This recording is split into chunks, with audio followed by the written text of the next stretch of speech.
Hello everyone, I'm Lonnie and I'm back to share some delicious food with you.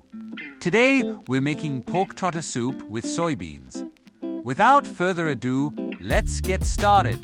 First, cut a fresh pork trotter into small pieces to help it absorb the flavors better. Next, add 500 milliliters of water to a pot. Then add the pork trotter to blanch them.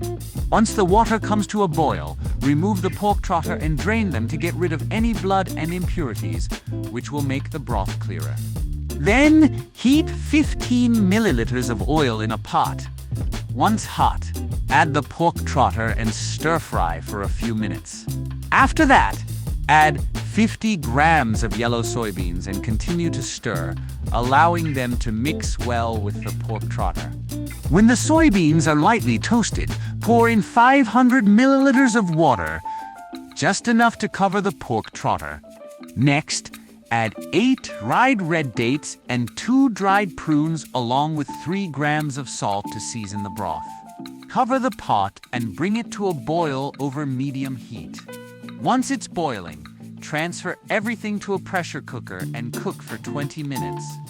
Your delicious pork trotter soup with soybeans is ready to enjoy. Friends, you must try our pork trotter soup with soybeans. If you like this video, don't forget to let me know. If you find it helpful, please like and share. Thank you all for watching. Until next time.